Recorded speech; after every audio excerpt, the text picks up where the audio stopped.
Have you ever wondered how everyone, governments, corporations, small businesses, families, can all be in debt at the same time and for such astronomical amounts?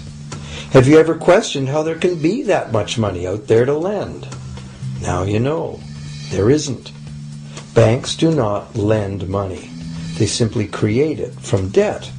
And as debt is potentially unlimited, so is the supply of money. And as it turns out, the opposite situation is also true. Isn't it astounding that despite the incredible wealth of resources, innovation, and productivity that surrounds us, almost all of us, from governments to companies to individuals, are heavily in debt to bankers? If only people would stop and think, how can that be? How can it be that the people who actually produce all the real wealth in the world are in debt to those who merely lend out the money that represents the wealth? Even more amazing is that once we realize that money really is debt, we realize that if there was no debt, there'd be no money.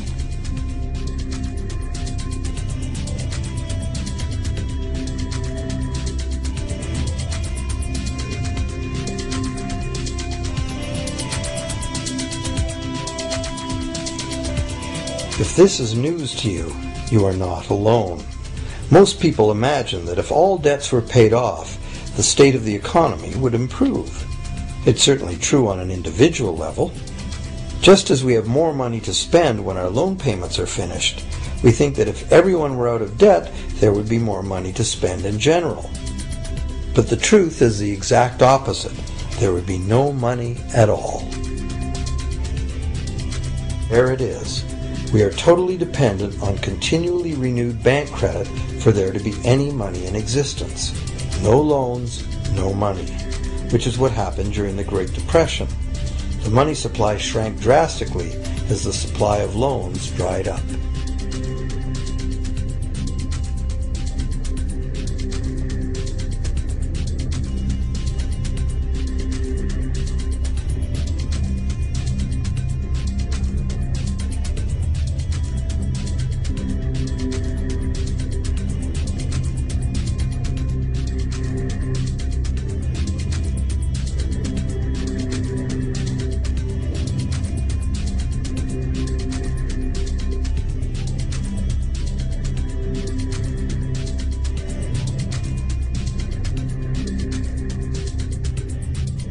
And that's not all. Banks create only the amount of the principal. They don't create the money to pay the interest. Where is that supposed to come from? The only place borrowers can go to obtain the money to pay interest is the general economy's overall money supply. But almost all that overall money supply has been created exactly the same way, as bank credit that has to be paid back with more than was created. So everywhere there are other borrowers in the same situation, frantically trying to obtain the money they need to pay back both principal and interest from a total money pool which contains only principal. It is clearly impossible for everyone to pay back the principal plus interest because the interest money doesn't exist. This can even be expressed by a simple mathematical formula. The big problem here is that for long-term loans such as mortgages and government debt, the total interest far exceeds the principal. So unless a lot of extra money is created to pay the interest, it means a very high proportion of foreclosures and a non-functioning economy.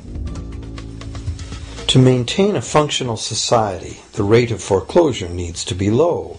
And so, to accomplish this, more and more new debt money has to be created to satisfy today's demands for money to service the previous debt.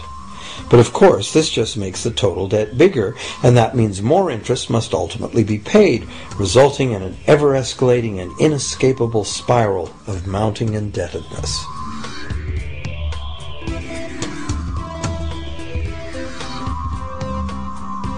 It is only the time lag between money's creation as new loans and its repayment that keeps the overall shortage of money from catching up and bankrupting the entire system. However, as the bank's insatiable credit monster gets bigger and bigger, the need to create more and more debt money to feed it becomes increasingly urgent. Why are interest rates so low? Why do we get unsolicited credit cards in the mail? Why is the U.S. government spending faster than ever? Could it be to stave off collapse of the entire monetary system? A rational person has to ask, can this really go on forever? Isn't a collapse inevitable?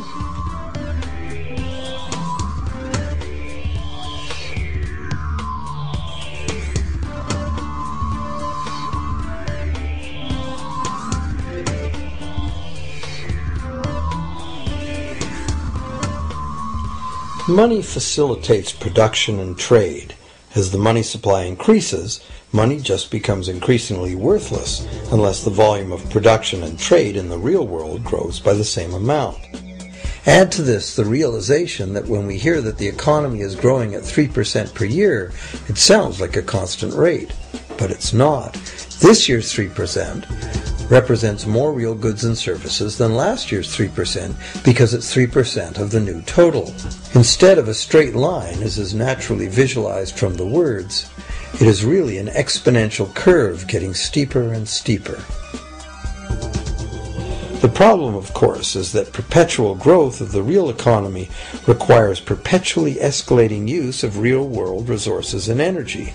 More and more stuff has to go from natural resource to garbage every year, forever, just to keep this system from collapsing.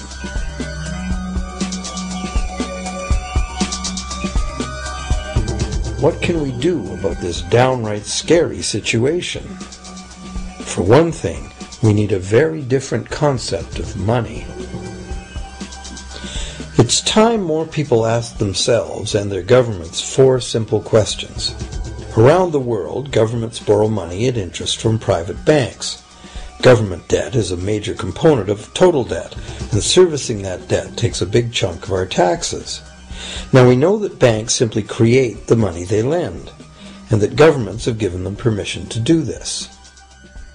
So the first question is, why do governments choose to borrow money from private banks at interest when government could create all the interest-free money it needs itself? And the second big question is, why create money as debt at all? Why not create money that circulates permanently and doesn't have to be perpetually reborrowed at interest in order to exist? The third question, how can a money system that can only function with perpetually accelerating growth be used to build a sustainable economy? Isn't it logical that perpetually accelerating growth and sustainability are incompatible? And finally, what is it about our current system that makes it totally dependent on perpetual growth? What needs to be changed to allow the creation of a sustainable economy? At one time, charging any interest on a loan was called usury and was subject to severe penalties, including death. Every major religion forbade usury. Most of the arguments made against the practice were moral. It was held that money's only legitimate purpose was to facilitate the exchange of real goods and services. Any form of making money from simply having money was regarded as the act of a parasite or of a thief. However, as the credit needs of commerce increased, the moral arguments eventually gave way to the argument that lending involves risk and loss of opportunity to the lender, and therefore attempting to make a profit from lending is justified. Today, these notions seem quaint. Today, the idea of making money from money is held as an ideal to strive for. Why work when you can get your money to work for you? However, in trying to envision a sustainable future, it's very clear that the charging of interest is both a moral and a practical problem. Imagine a society and economy that can endure for centuries because, instead of plundering its capital stores of energy, it restricts itself to present-day income. No more wood is harvested than grows in the same period. All energy is renewable, solar, gravitational, geothermal, magnetic, and whatever else we discover.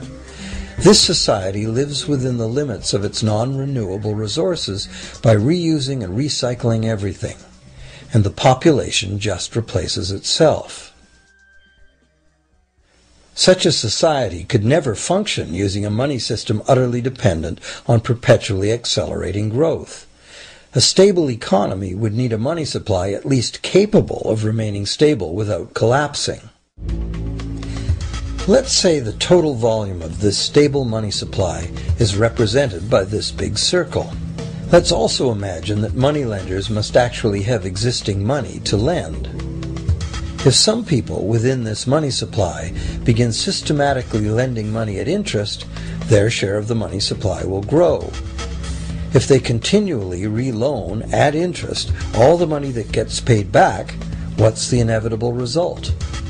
Whether it's gold, fiat, or debt money doesn't matter.